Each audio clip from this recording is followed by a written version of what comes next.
Hey guys, this video will show you what to do with your iPhone that started having a poor performance after iOS 13.5. Shortly after the recent update, some users reported that their devices started to run slow. Most of the time, performance issues are with the firmware, especially if they occurred after an update. If you're one of them, here's what you need to do. First solution: force restart your iPhone. When it comes to fixing performance issues, the first thing that you have to do is the forced restart. It will refresh the device's memory and reload all services. If it's just a minor issue with the firmware, then this will fix it. Here's how it's done. Quickly press and release the volume up button, and then the volume down button. Immediately after that, press and hold the power key for 10 seconds.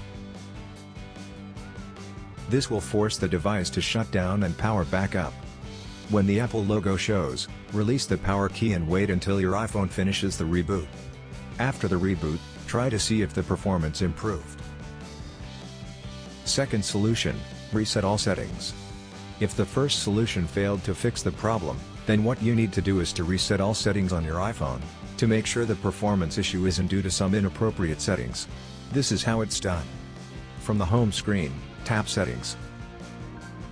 Find and tap General.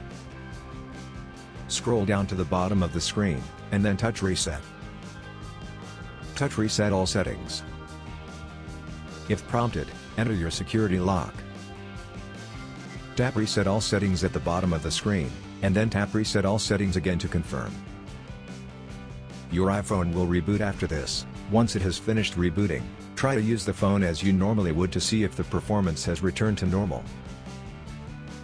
However, if for some reason the first two solutions failed to fix the problem, then the only option left for you to do is the factory reset.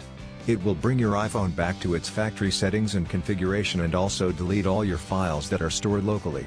So make sure to create a backup before the reset. Here's how it's done. From the home screen, tap Settings. Find and tap General. Scroll down to the bottom of the screen, and then touch Reset. Tap Erase all contents and settings. Tap Erase now. If prompted, enter your security lock. Tap Erase iPhone at the bottom of the screen. Tap Erase iPhone again to proceed with the reset. Enter your Apple ID password, and then touch Erase to proceed with the reset. After the reset, set up your iPhone as a new device. The reset will fix any performance-related problem as long as the firmware has not been modified. I hope that this simple troubleshooting guide has been helpful. Please support us by subscribing to our channel and enabling the notifications. Thanks for watching.